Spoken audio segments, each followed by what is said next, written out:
Today's episode is brought to you by Health IQ. Health IQ uses science and data to secure lower rates on life insurance for health-conscious people.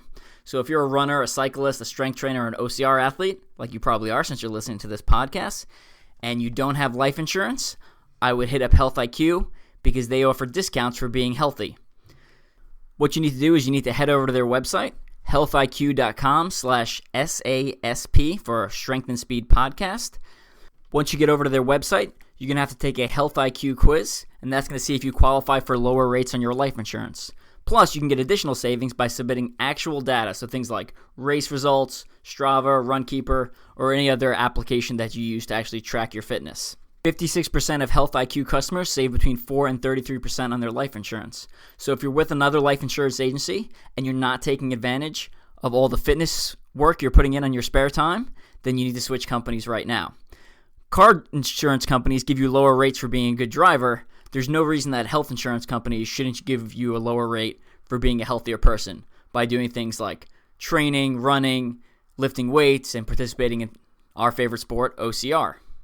You don't have to be an elite athlete to qualify. You just have to be the type of person who's putting in a little bit of time and effort to make yourself healthier. And if you're listening to this podcast, chances are that's you. So head on over to healthiq.com/SASP and see if you qualify for lower rates today.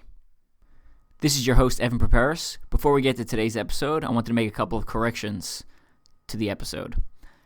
At the time we recorded this, Jay Flores and I thought that only South Africans can go to the OCR championships in South Africa, but it turns out anyone can go to the South African OCR championships.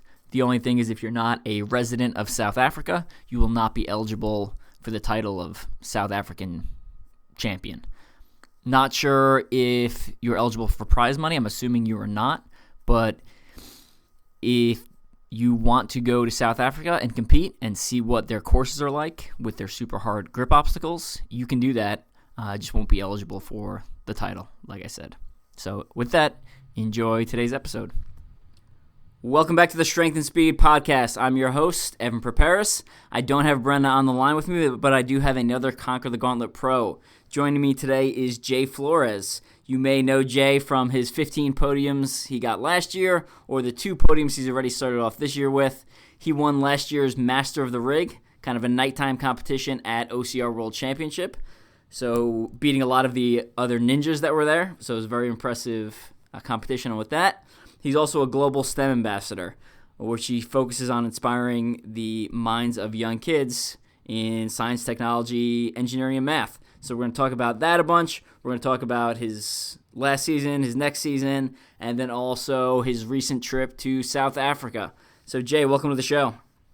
Awesome. Thanks for having me. Yeah, we've been wanting to get you on for a while, and I don't know. It's funny, things just didn't line up, and then I think you were on, was it Link Endurance before? Yep. And then, so we figured we'd give some space between that and this one, and here we are.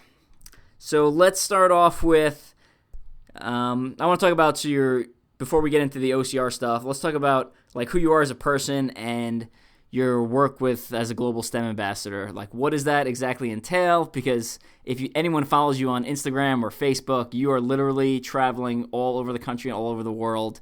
And you're always posting pictures of you helping out kids and, doing speeches and stuff like that. So take us through what is a global STEM ambassador? What does that mean? Definitely, yeah. So it's outside of the OCR and ninja world, it's my biggest passion. I grew up in a family that really stressed education. My mom's side of the family is all mainly college grads and stuff. My dad's wasn't so much, but went through military service and kind of made their way into better lives and better education through military service. So it was kind of something that was stressed for me from an early age. And I kept hearing from math and science teachers that, you should look into engineering. I didn't really know what that meant necessarily. And so although my parents kind of had this plan or this kind of guide for me that education was important, that I was, I had the two options of college or college, that I still didn't know exactly how to get there, and they didn't really have an engineering degree either. I'm the first engineer in the family. So I had a lot of programs that I was able to get exposed to that helped me find my way and understand what engineering really was, and help me develop the skills I needed to apply to a good school and to ultimately succeed in obtaining my mechanical engineering degree. So I became very passionate about being able to give back in that same sense and helping other kids that may not have had the guide but were good in math and science or had some sort of interest in tinkering or in chemistry or math or physics, find out how they could make their way down that path as well, and be able to be a mentor for them and help them go through it, because it's not very easy. But it was just kind of like a side passion of mine as I was working as an engineer, and it became a big enough passion of mine as well as a big enough need in the industry for more kids to be excited about the kind of things that we do, that the company created this role for me. And so it's kind of hard to explain in a nutshell, but if I tried to, it's basically anything and everything that will help inspire kids to get involved in math and science and get into the manufacturing world, whether that's speaking to them directly and helping them see the connection between their math and science classes and some real life examples of how they could apply it, or speaking to engineers and teachers and parents about how they can help kids get prepared and what are some of the things that we're doing that help, or some of the things that we're doing that maybe kind of steer kids away from the math and the science. So this year's been really great being able to do that all over the world. Just came back from a trip to Asia where I went to a few countries and kept spreading the word, and look forward to going to a few more countries this year. So it's been great. Yeah, you travel. You're the only person I know that travels more than I do. I move around. I travel a lot. Like in the last 2 weeks, I was in Virginia, New York, Tulsa, and Germany. But you, every time I look at your Facebook, you're in a different part of the world or a different state, and it is hard to keep track of. So your full-time job is basically inspiring kids, right? That's what you do day to day, every day. Exactly, yeah. Anything I can do to help, what I like to say, make it loud, right? So help them understand what the opportunities are, and what they need to do to get there. I understand that not every child is going to want to be an engineer, and not everyone should be an engineer, right? We need other roles and other areas for kids to be passionate about and excel in, but I just want to make sure that they all have the information if that's the path that they want to choose to go down. And regardless of whether they become an engineer or not, technology advances are going to make it more and more, STEM make it more and more part of their everyday life, so it's important for everyone. And you've got a great quote that I've heard you say before about the cure for cancer. Can you repeat that? Yeah, so one of my biggest fears is that the cure for cancer is in the mind of a young girl who's told that STEM is for boys. And I like to share that a lot. And I often get the question, well, who's telling them that? Like, who actually would say that STEM is only for boys? And it's not necessarily a direct statement. Sometimes it is, unfortunately, or they're steered away. But most of the times it's just kind of the way we kind of subconsciously direct children. So, for example, the toy aisle, right? For girls, you're going to see pink and you're going to see princesses. For boys, you might see Legos and Lincoln Logs. That may not seem like a bad thing, right? But Legos and Lincoln Logs help develop skills in terms of like spatial awareness and putting things together and solving problems. So if we're keeping the girls away from those toys, we may be steering them away from some of the things that they need to do to excel in STEM. Or when we're talking to kids about career options, engineer might not be the first thing that comes to mind for a girl, unfortunately. And so really trying to help shift that narrative, because as a country and even more so as a globe, we're not really leveraging that full brain power. So I'm hoping that we can get more girls and other underrepresented groups more aware of the opportunities, and I think that will bring to the table new and fresh ideas. Yeah, that is awesome. And one of the things we've said on the CTG Pro Team Instagram page and Facebook page before is, not just great athletes, but great people. And I think you definitely embody that. We have a lot of great athletes on the team that also do some, like Christina works with special needs children as her day job. And Lauren has done some work like that also, teaching special needs people about horse riding, stuff like that. And Randy's a teacher / trainer.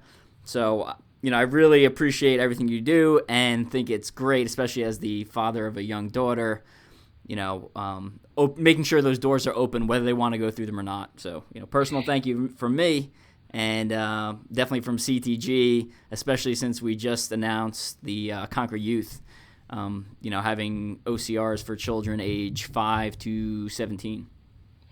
Yeah, absolutely. I'm super excited about that, and I echo your statements about the team. That it's one of the reasons why I was so excited about being able to be part of it is just because of the awesome family. I'd say even beyond the pro team, just the family culture of CTG is something that I was immediately drawn to. Every event, no matter what the size, feels like you're just with a group of your favorite people, and that's pretty awesome. And now that we're getting more and more kids involved, I think that's going to be huge for their development, their confidence, their kind of outlook on life in general in terms of how they handle challenges. So I'm really excited that we're doing that. Yeah, me too. So we're actually going to have David Main Prize on the podcast tomorrow, which won't get released probably until about 10 days after people are hearing this. And we're going to give a complete rundown of Conquer Youth, talk about, how you can get involved, because one of the things he wants is not just, kids, not just athletes with kids showing up, right? But he actually wants some of the OCR athletes that maybe don't have kids but live local to those races to come out and support and, basically, do what you're doing as your job, Jay, inspiring the next generation and getting them involved in things like fitness and opening the doors for them. So, yeah, that's awesome. So let's start diving into some OCR topics. So recently, OCR World Championships, the Venturi company announced they're holding a South African OCR championship in South Africa, obviously. Now, it's just for South African athletes, so unfortunately, we cannot head over there and participate, but you did take a trip to South Africa last year to participate in the Jeep Warrior race. So let's talk about that, because I know South Africa has some pretty crazy obstacles and pretty insane grip strength stuff. So tell us about your experience there.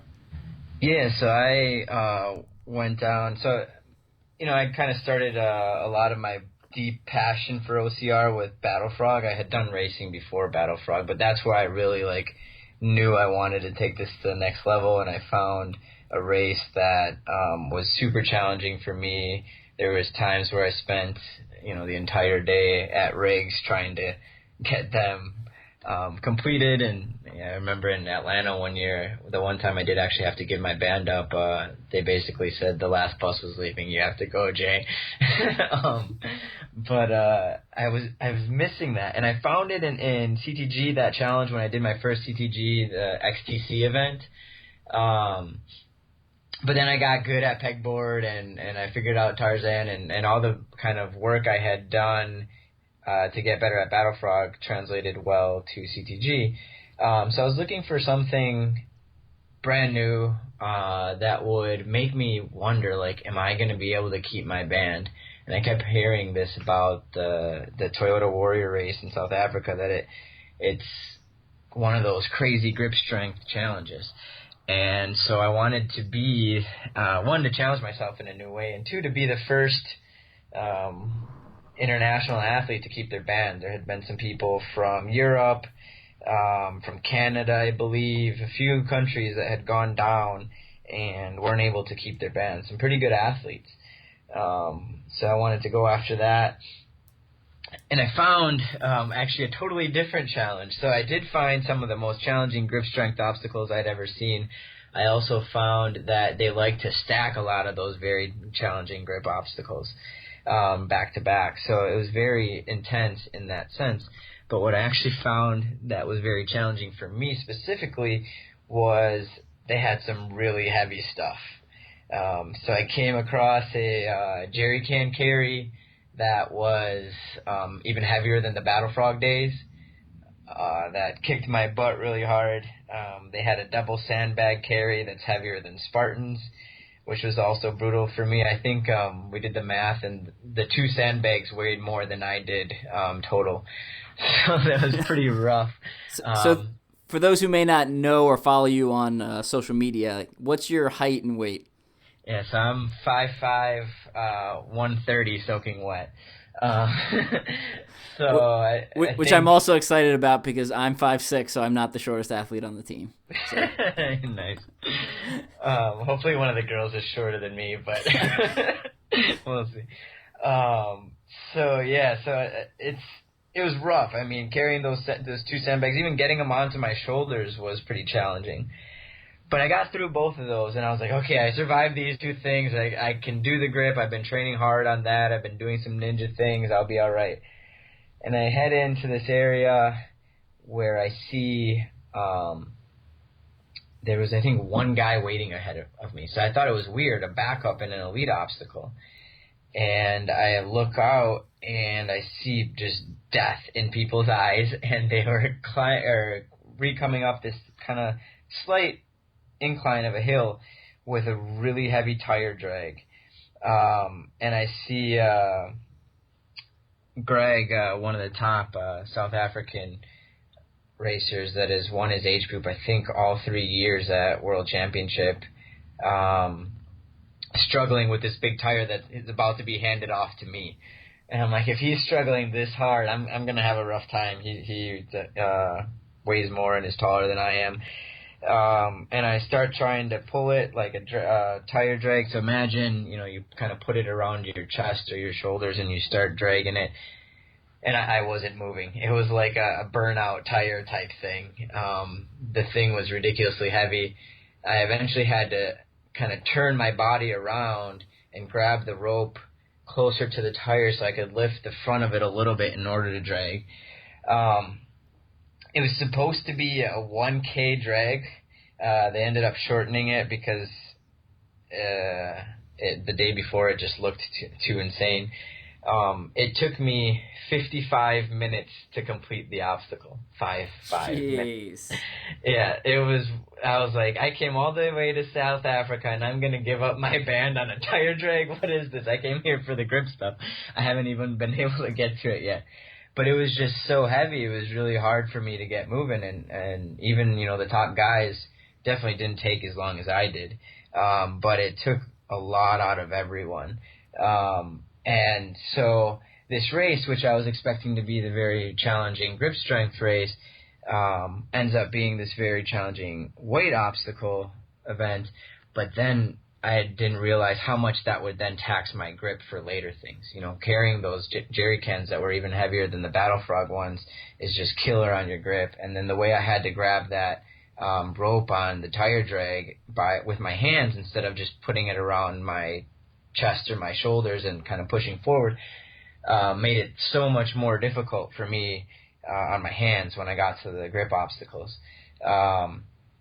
So I finally get to that space and I get excited, and the first one was think of a Tarzan swing with just ropes. There was 10 of them. So that's a lot of transitions on just your hands. They're not long enough for you to hook your feet. That was pretty brutal, but I got through it. From there, they went to this cargo net like 50 feet later. I'd say the cargo net was maybe 60 feet long, 50 to 60 feet long. And you had to kind of monkey bar swing through it, which is not too bad unless if the way they set it up, the cargo net kind of sags and moves around a little. So as someone else gets on, it shifts the weight around. As you're moving, it shifts. Think of, for those of you who have been to OCR World Championship, kind of like the year where they had Skull Valley that ended with the little cargo net type monkey bar, but much longer, obviously. So I kept trucking through that, and I eventually, I got it, hit the bell, and then another 50 to 100 feet later is their signature obstacle called breaking point. So breaking point is kind of like a rig. It changes every event, but it's always a super intense grip strength obstacle. And they call it breaking point because it literally is when most people, including very elite athletes, lose their bands. The way they had it set up this year was started out on a inclined pole, so think of like a telephone pole at a 45-degree angle, and you just had to use the pole to climb up. There was no grips. You just wrapped your hands around the pole, almost like a battering ram on Ninja Warrior, and you climbed up to the top. You couldn't use your feet, just your hands. And then you headed down on the same angle on some rings. And then you had a little resting point where you could stand, but you couldn't touch the ground. From there, it went to about 8 ball grips. Think of like a Force 5 3-inch or atomic climbing holds, any of those type of 3-inch ball holds. But these were plastics. So they were really slippery. And could you grab, like in Spartan, a lot of people grab above the baseball? I'm guessing. Okay. You had to use the obstacle, and I love that you said that because I hate when I see people grabbing chains and stuff. One, it could chop your finger off. 2, it's not the obstacle. The obstacle is the hold, right? So you had to use the hold. If you matched, you had to match on the hold. They're very strict about all the rules out there when it comes to how you use an obstacle, and they had really great obstacle attendants that were very knowledgeable. I was very impressed by that. I'm not sure where they source them from, if they're volunteers or if they're part of the organization, but either way, they did a really good job. So you go on to these 8 ball grips, and immediately you have to transition to 8 ropes. Again, the short ropes that you can't hook your feet on. So it's just super intense upper body obstacle, and after having done all this stuff previously, I was exhausted. I made it to the last rope and could not pull myself up to hit the bell. So I fell on the last rope, and I'm like, okay, here we go. This is where I'm going to find out whether I keep my band or not.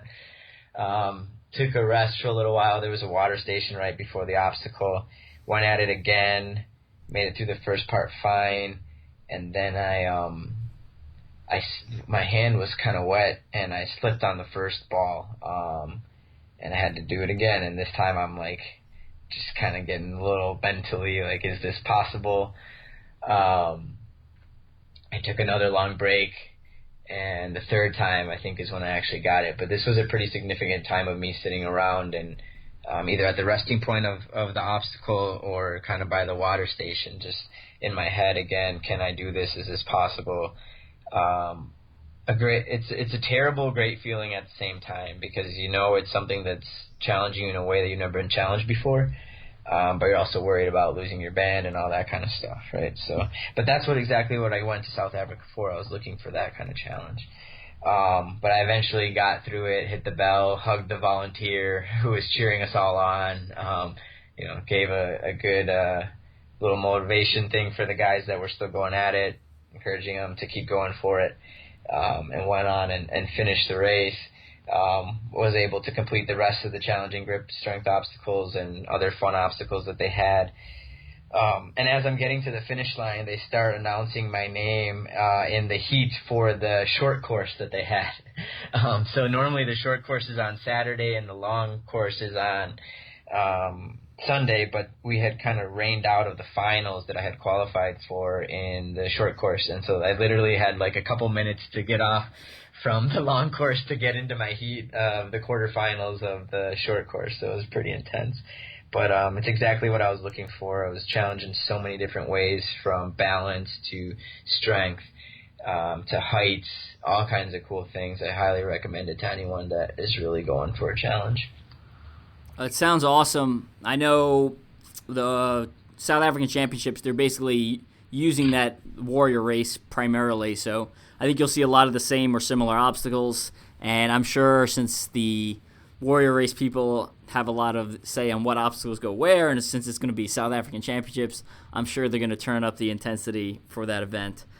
So while we won't get to physically go and see it or participate, I think the videos and pictures coming out of that event is going to be awesome.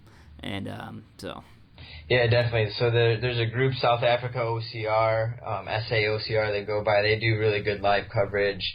Also follow any of the top athletes that you've met at World Championship, maybe Thomas Van Tonder or the Abaneros family. They always do good coverage. And then the Toyota Warriors race page and OCR World Championship, I'm hoping will share some good stuff. I highly encourage it to anyone so they can see kind of what the level of competition is out there and get ideas for training and stuff like that. But then also it's that interesting question is, now that there's this closer tie, will we see a Toyota Warrior race obstacle at World Championship? There's those kind of rumors going around. So I highly recommend that people familiarize themselves with the event. I don't have any insider information or anything, but I have some suspicions. Yeah, I could see that. I would imagine it would be, this is just pure speculation on my side, I imagine it would be like not necessarily a watered down, but not their hardest obstacle, right? Like, Conquer the Gauntlet doesn't bring Pegatron to OCR World Championships. Exactly. They're not going to send Breaking Point, but it's still good to get familiar with some. Like, there were some really cool obstacles, especially in the sprint course. So the sprint course was a 200-meter event with 9 obstacles. So totally different feel and look, and even some of the athletes that show up may only do the sprint course, which I thought was really cool, and I'd love to see more of that kind of stuff here in the States. But they had some really unique kind of short obstacles that would be fun to have at an event like World Championships that are good for like the 3K, for example. So just look out for things like that. Cool. Any plans to go back to South Africa or any other overseas OCRs this year? Yeah, I really hope to get back. I don't know exactly when. I know they were super accommodating when it came to the trip down there and made it super easy for me to be able to do it. So anyone that's trying to make the trip, make sure you reach out to SAOCR. They'll help you with everything. So I want to get back down for another Warrior race one day. And then they also have another race in South Africa called, I think it's called the Beast or something like that. But it's a short course, super obstacle dense, which is the kind of stuff that I'm getting more excited about. So I might head out for there. I'm looking at a few international. I don't know if I'll make the trip this year or next year, but I 2 years ago I did toughest in London, so that was Europe, and I'll be going back to London for World Championships. This past year I did, and that's toughest the series. That's not Toughest Mudder. There's a difference for those of you who are listening. Yeah, Toughest, the race series that's, I think, headquartered out of Sweden and has races across Europe. Another race I highly recommend for others. Then this past year I did, Africa with the Warrior race in South Africa. Next I'm looking towards, there's a race in Ecuador called Iron Runner. That's also mandatory obstacle completion that looks like to have some really unique and cool obstacles and beautiful venues. So I want to try to check South America off the list. And I want to get out to Asia too. So I'm very close friends with Arnel Banawa. Many of you may know from OCR Tube, all the good videos that he puts out. And he just did a kind of a tour of Asia in OCR. And I was actually out in Thailand earlier this year, and Spartan Race happened to be there at the same time. I didn't get to do it because it wasn't in my plans, but it's good to see OCRs both kind of in-country and also some of the bigger brands from the States like Tough Mudder being kind of global. So maybe I'll head out there next. I'm not sure 100% yet, but I've learned something from each event that I've gone to, both in the sense of different obstacles in the different countries, different kind of philosophies when it comes to obstacle completion. The Warrior race being mandatory obstacle completion, toughest in Europe being kind of the penalty loop type idea that's not burpees but is an additional like rec peg carry or some other kind of penalty. And also just the great OCR atmosphere and camaraderie that you see here in the States. but with an additional kind of like difference in culture and food and the way people are, and just being able to learn about that was kind of cool part of the journey as well. So I highly recommend if people can take the time and as a vacation and have the funds to be able to go out there and experience this and support OCR across the world. Yeah, and I think even if you don't have the funds to maybe travel internationally to go to all these different races, you can still hit up several different brands within the U.S. and get a similar feel, right? Like you can come to Conquer the Gauntlet and get mandatory obstacle completion. You can go to a Warrior Dash and it's like 5K as fast as you can run type course. You can go to a Spartan where you're carrying heavy things up mountains. So I think just changing it up is going to expose your weaknesses as an athlete and lead you to be overall better in the long term. 100%. So, we mentioned the 15 podiums earlier. What I'm most proud about those 15 podiums, though, is it came from 7 different race series.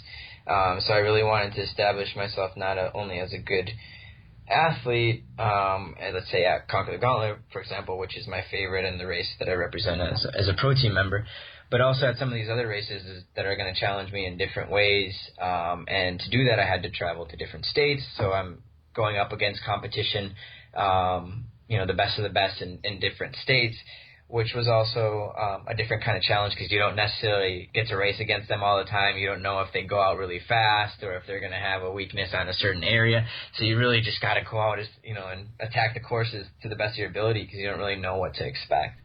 So and I second that point 100%. And it's just good for the sport. I hate that sometimes in the industry people are too they drink the Kool-Aid too much for one particular race series, if you know what I mean, and it happens across all different kinds. But like McDonald's and Burger King don't care if they're across the street from each other, right? They just care about selling the best fast food. And I think if more race series just cared about putting together the best product for their athletes and the community, and getting people off the couch versus worrying about who else is doing what, I think we'd be better off. Yeah, I definitely agree with that. So how did you get into OCR, and kind of what fitness level were you at when you started? Were you playing other sports before that, or what's the deal? Yeah, so I grew up. Fortunately, my parents let me do all kinds of different stuff. I played t-ball and soccer and taekwondo. Did all kinds of different things. I played basketball even though I was terrible at it. I got to explore a lot. When I was getting closer to high school age, I kind of wanted to find, what my actual thing would be. I looked into boxing, actually. So I'm Puerto Rican, and boxing is a very popular sport in Puerto Rico. Got all this equipment and gear and stuff, and decided I wanted to be an Olympian, represent Puerto Rico in boxing, and I told my mom I was going to do that instead of college, and that was the end of my boxing dreams. She ended that really quickly, did all kinds of research on how boxing is bad for you, and basically took away my stuff. So I kind of had to find a new sport last minute. This was like my, I think that was either the end of my freshman year of high school or beginning of my sophomore year. I can't recall exactly. But my godmother had ran track in college, and so she recommended I try running. And so I thought, that sounds kind of cool. I like watching track in the Olympics. And she was recommended I just find like a 2-mile route and start running 2 miles a day. In my mind, that was run 2 miles as fast as I could. So I had really bad training because all I would do... Go ahead. I feel like that's the case for most people when they start running. They're like, well, I got to go out as hard as I can every time in order to improve. It's like, well, that's not really, scientifically, that's not really the best way to do it. Like, you get some improvements that way, but you're going to burn yourself out. Yeah, it's not very fun. You're not going to want to go out the next day. And I remember trying to make sure I beat my time and stuff. It was pretty bad. But I just want to give people kind of an idea of how clueless I was. And I eventually then towards the end, I think that was the beginning of second semester of my sophomore year, which is when the track season starts. I approached the track coach and, asked if I could join the team. I had no idea, what I needed to do to join the team or whatever. I thought I had to go through a process or something. He's like, yeah, come run with us tomorrow. And I show up and he's like, okay, do you want to be with the distance team or the sprints? And I was like, I don't know, I just want to run. And he took a look at me, his probably was like, yeah, this guy's not a sprinter. And said, why don't you just go with the distance team? And they were really cool people, and I had a little bit of trouble keeping up, but I enjoyed it. So I ended up doing three seasons of track in high school and 2 seasons of cross country. Got pretty decent, but wasn't good enough to run at Wisconsin, which is where I wanted to go to school. Wisconsin was 1 or 2 in the nation at that time. I think they used to go back and forth with the school from Colorado in cross country. So I decided to just stick to the engineering stuff. Wisconsin's a pretty big party school, so my fitness kind of suffered in general. I did 5 years of engineering, which also led to fitness suffering. And when I graduated and started working, I kind of wanted to start getting back into some stuff. I started doing a little bit of running, but not much. And I got invited to a Warrior Dash by some friends that went to the University of Central Florida. I had started working in Tampa. They invited me to this Warrior Dash. I had no idea what to expect, but they said it was a mud run and it would be fun and cool, and we would get beer at the end. So I thought it would be a pretty cool experience. We actually stayed at someone's house. There's 20 of us there. It's kind of ridiculous. We just laid out on sleeping bags and air mattresses, which I think is a cool thing about the OCR community, and meeting with friends and just figuring out how to get to more events. And then we took these giant rented vans to the event. We were supposed to do it as a team, but once the Warrior Dash fire cannons went off, I just started running because I was just really excited. And I ended up losing my shoes I lost a shoe in the first 400 meters before we even got to an obstacle. And there's 500 people running behind me, so I'm like, what the hell am I going to do with my shoe? And I decided to keep running with one shoe, and that was uncomfortable, so I threw off the other one and ended up finishing the race barefoot. And I was hooked from then on, and I'm kind of really glad that I decided to keep running, because that was kind of my first personal obstacle. I could have just stopped there and said, hey, this stuff isn't for me. I lost my shoe before the first obstacle. But I decided to keep going, and it's become a lifestyle ever since. I started signing up for more and more races. That was beginning of 2013, I believe. But I didn't really start competing elite until later that year, and got more serious about competing the next year. Cool. It's a great story. Have you seen the documentary Counterpunch? It's about boxing. I have not. Boxers coming. Okay, it's pretty good. I think it was on Netflix or Amazon Prime. I can't remember which one I watched it on. But I like to watch other sports documentaries and kind of compare and contrast. And I know if anyone's looking for a good documentary, they're talking about young boxers growing up, and some of them are coming from very poor families, other ones a little bit more well off, but just kind of an interesting documentary. Cool. So yeah, that's Warrior Dash was my intro into obstacle course racing too. Nice. And I feel like my first Warrior Dash story is pretty not quite as similar with losing a shoe or anything like that, but with kind of your friends getting you into it, and then going from there, being like, oh, I kind of like this. Yeah, and back to the OCRs kind of supporting each other and growing, and just kind of worrying about growing the sport. I think a lot of these bigger races should really look to Warrior Dash and support Warrior Dash in the sense of that's where we're going to get a lot of people that are going to be that true off-the-couch person, if you know what I mean. That person that didn't have any type of fitness background and, goes out and has a little bit of fun and is able to complete a decent amount of obstacles and enjoy themselves with friends, and then get hooked, kind of like we did too. But I'd love to see that, and I'd love to see more races kind of have some more of that fun stuff and good relationships with organizations that help people, take that first step. So since you spend a lot of time inspiring young minds, what advice do you have for new OCR athletes, kind of just getting into the sport? For sure. This is a tough one. So I kind of want to say just have fun, right? That's kind of a corny answer, though, right? That's not good advice. But it is a big part of it. I mean, you need to enjoy it. If you're going to be doing, say we're talking to someone right now that is just getting into it but is looking to be competitive long term, you got to love it in a certain sense because it's very challenging training if you want to stay competitive.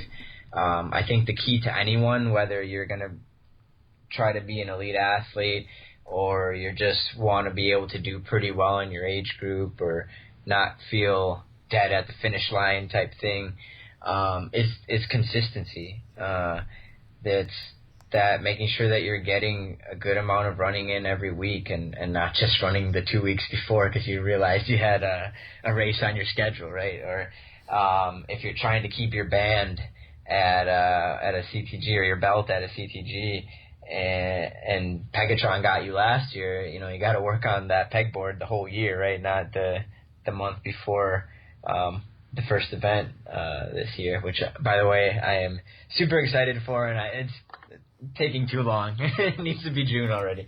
Yeah, no kidding.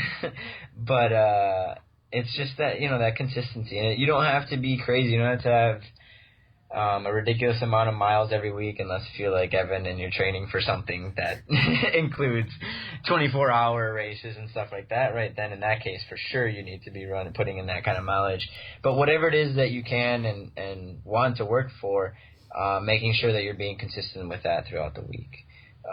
So if it's your grip, having a pull-up bar and doing some dead hangs a few days a week and maybe going to a ninja gym every once in a while, going rock climbing, that kind of stuff. If it's your running that gets you, if you're really good on obstacles but people smoke you on the runs, then maybe looking for a local running group or signing up for a Garmin challenge with some of your friends and kind of encouraging each other to be more consistent with your running. And I'm actually doing that this month.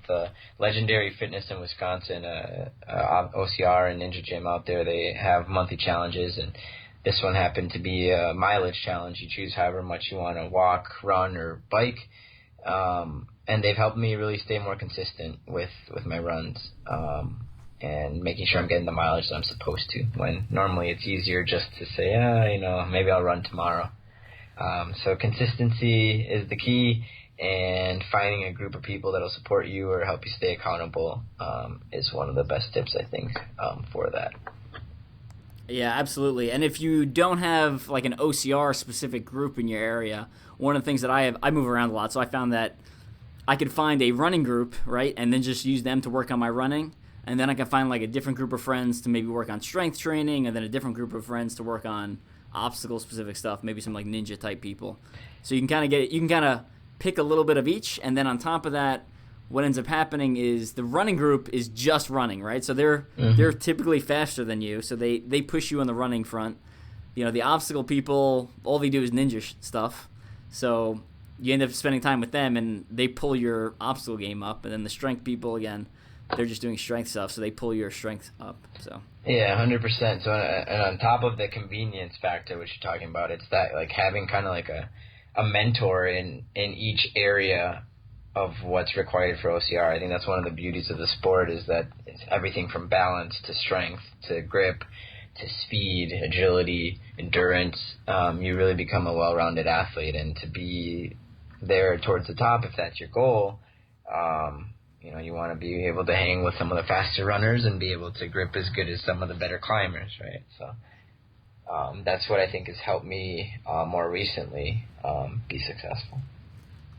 So some good advice and some good words from you there, Jay. I know you've been on TED Talks before. Is that correct? Yes, I've done 2 TEDx Talks. Both were around STEM, getting more kids. Actually, the first one was focused on kids. I delivered in Miami. It was at a youth version of the TEDx event, so it was tailored towards kids, and it was really all about helping them find the connections between their day-to-day math and science classes and how those things are applied in real life, in examples that are relevant to them, around them, kind of helping them see it. Because I think one of the biggest challenges is that we don't see the connection to real life when you're in your math class. So myself, and I'm sure almost everyone that is listening at some point in their life raised their hand and asked the teacher, why would I ever need to use this again in my life when they were doing some kind of math problem, right? I asked that question a lot, and I didn't get really good answers. So I'm trying to help kids understand that it's not necessarily the equation that matters, it's what you can do with that equation that matters. So if they have a real-life application that they're passionate about, then that math all of a sudden becomes important to them, versus if it's just X's and Y's and numbers, it doesn't really mean much. So that one was a lot of fun. You can find both of them by just YouTubing my name, Jay Flores, or just searching from my name on YouTube. The other one was a couple years ago at the University of Wisconsin, was where it was hosted, and this one was focused more on adults and parents, teachers, educators, administrators, and mainly parents. But it helps really realize what are some of the things that are preventing kids from excelling in this space, and a lot of the time it is us as adults. And so the theory, or the kind of the theme behind it, is that everyone is born an engineer.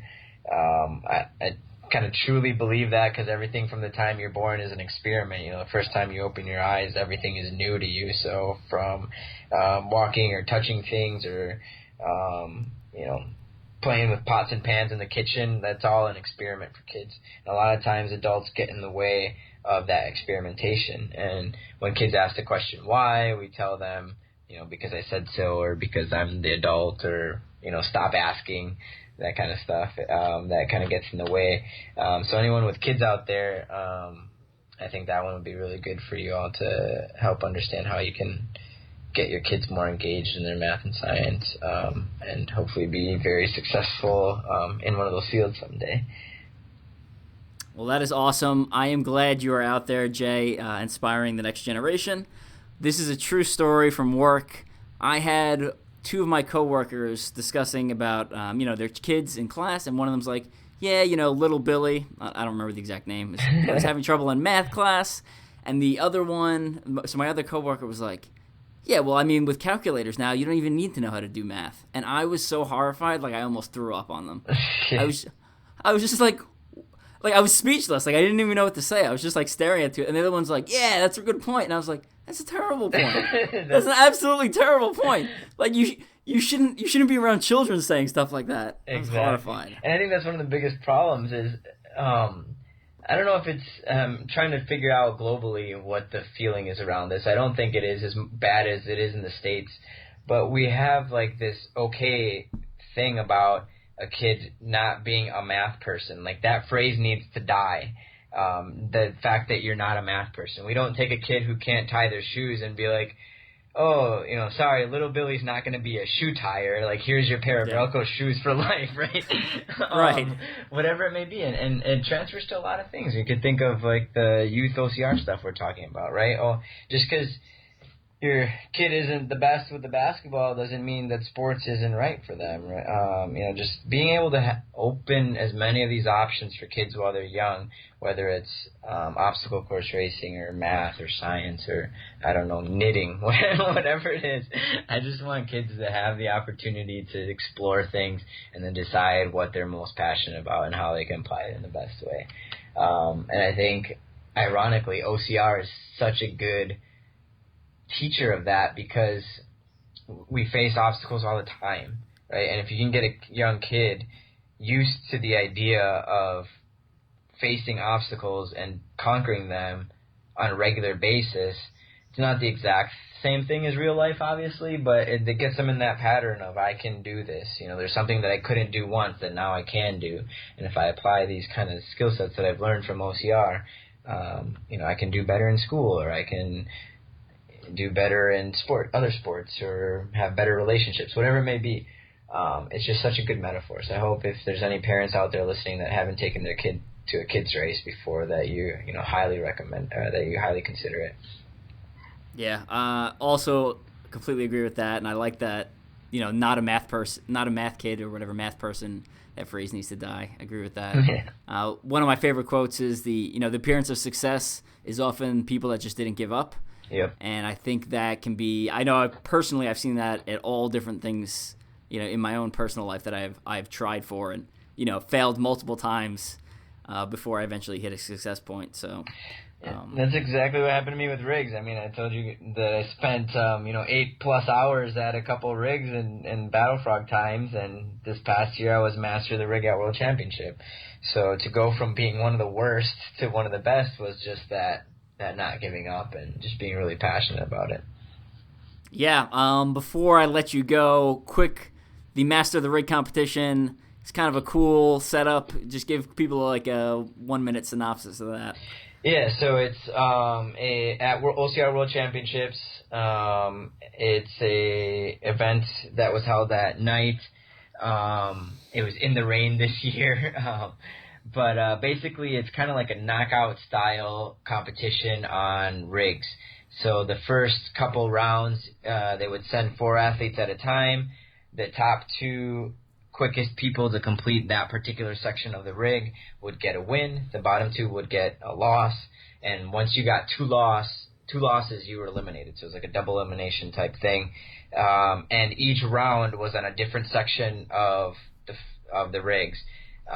They used, for those who were at World Championships, they used the green Battle Frog rig and then the orange Platinum rig. And the Battle Frog rig was kind of similar to what was set up during the race, a little bit more challenging. And then when they went over to the orange rig, they really changed the holds, added some ninja stuff, like there's even a pegboard on one of the quarterfinal rounds. It was really cool, super fast, super challenging, and when you're going head-to-head like that, it makes your heart go crazy and nervous. And went into it not really knowing what to expect. When I saw Jamie Ron, Captain NBC from Ninja Warrior, show up, I was like, great, I'm screwed. But ended up going up against him in the finals and being able to take over the win. So it was nice to win it for the OCR athletes. Yeah, I love that. Obviously it was at World Championships, so all the best OCR athletes, it was available to them, right? They could have showed up. I know there was also some. You said Captain NBC was there, Jamie Ron. There was some other Ninja Warrior people there too? Yeah, so Amy Pajic, who's on our team, was there. One of the top girls, who's also been in Ninja Warrior. Michelle Warnke, very famous Ninja Warrior, was the female winner. And I know there was a few others. I think Kat did it too, right? I believe she did, yeah. I think Kat. Yep. She was on my team for OCR World Championships relay on the strength and speed team. Yep, she did pretty well. And there's a couple international athletes that I think had some Ninja Warrior experience, but I don't know them well enough to say their name. I don't remember their names, but it was a good mix of like some solid OCR athletes and some solid ninjas and a few just people that love rigs. Yeah. All right, so before I let you go, what events do you have planned for 2018, big events? And I know you recently moved to Florida. Are you hitting up any of those local OCR United type series down there? Yeah, so this year it's been nice to be in Florida. I can drive to races at this time of the year versus last year I had to fly a lot when I was living in Wisconsin. This year, big focus on Savage Race and CTG. I really want to work on the harder obstacles, and my real end goal for Worlds this year is to do very well in the 3K at both North American and OCR World Championships. So I'm focusing on speed in that sense. So I'm throwing in a few terrain races. But the grip stuff from Savage and CTG is going to make sure I can get through those challenging obstacles, even with a high heart rate, even with moving that fast. I've got a couple races in Puerto Rico, and a lot more ninja competitions this year than in the past. I'm following the UNAA circuit. I just qualified for regionals and hoping to make it to nationals. I don't really have any local Florida races this year. The schedule is just so packed with Savage and CTG. I'm trying to get to as many of them as I can, while also trying not to kill myself with races every weekend. I'm trying to be pretty smart, with focusing on some A races and not overexerting myself, because we get so addicted to OCR that we just want to do all the races. So not too many local, but there are a lot of good local races in Florida, and I encourage people to support local races everywhere, wherever you're at. Awesome. Any sponsors you want to plug or people you want to thank before you go? Yeah, definitely the CTG Pro team. You guys have been an awesome family from even before you guys added me on, when I first met you guys and started racing alongside you all and hanging out after events and prior to events. I love that about our family.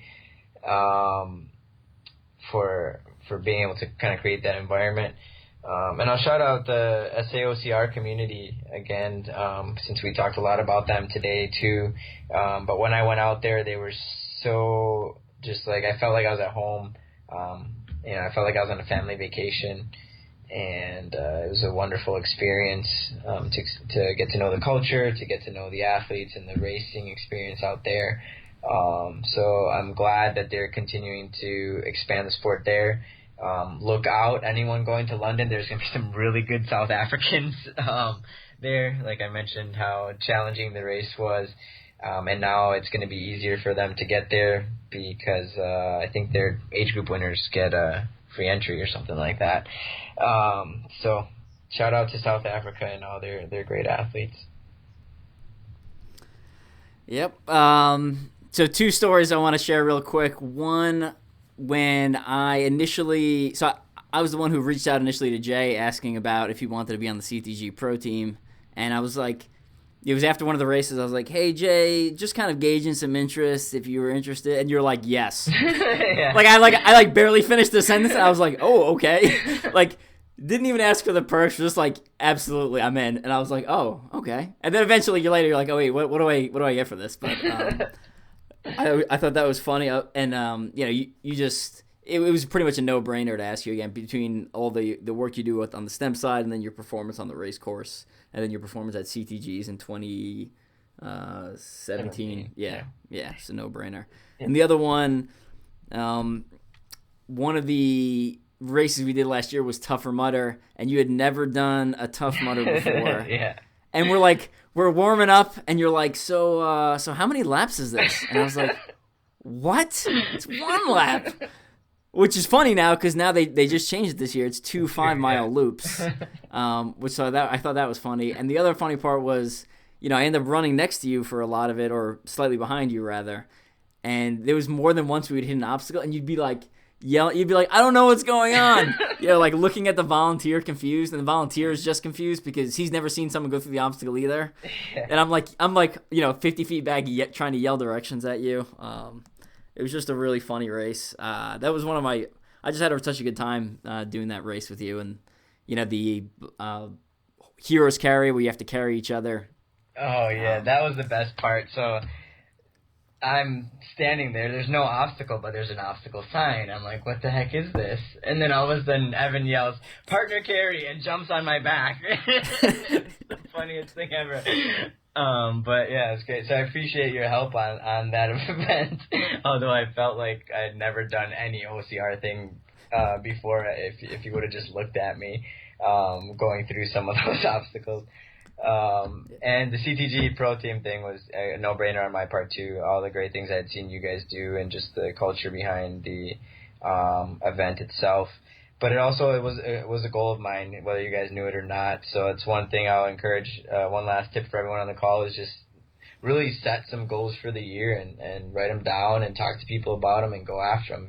Reverse engineer what that goal was. So I figured if I wanted to be able to be part of the team, I need to go to a good amount of events and do well. And so I then reverse engineered what I have to do to be able to do well at SCTG, what obstacles do I need to work on, etc. And along that process, I kind of fell in love with the race and the people that run it and the pro team and everything. So that yes was probably, yeah, you're right, probably before you finished the sentence. Yeah. So appreciate it. Oh no, no problem. It's a pleasure having you on the team. And that tougher mutter we did in Wisconsin it was after several of my ultra OCRs, so I was feeling pretty run down. I feel like I had been having a bad series of events, and that was just a really good race to be close to you for most of the race, and then on top of that, the pictures that came out of that of the heroes carry are hysterical. And there's another one I really like. It's me coming down off of the rings, Kong, which is the last obstacle, and I just have a huge smile on my face, just because it was such a good time. Yeah, so. That was an awesome event. For those of you listening, a couple of plugs from me. Make sure you head over to the Strength and Speed website. My book's available for sale there. Also added Neptune Heat, which is Jason Rulo's shirt. So you got you put the chemical hand warmers in your shirt and keeps you warm for events like Toughest. Also have Bleg Mitts up on the site. Some events coming up. Midwest Mayhem is the Dirt Runners final event at the Marcel, Illinois location on May 5th. So you may want to head out to that. We talked about Conquer Youth already, the ages 5 to 17. We'll be having a podcast on that. Just released another article, both on Mud Run Guide and then another one in the strength training magazine called Milo. It's Iron Minds magazine. You have to buy it. You can't download it for free. But there's an article in there I wrote called Life or Death Grip Strength, and it talks about a couple different stories in my life where grip strength has helped me, and then other times where my grip strength failed. The failed one's about OCR stuff. The ones where it helped also about OCR, but is also a pretty crazy story of one of my trips to Iraq where we had a vehicle roll over into canal. So you'll see those pictures up on my Instagram sometime in the next couple of days. If they're not up already, definitely head over and pick up that magazine if you're interested in reading that article. And then finally, I have a big announcement for ultra-distance obstacle course racing.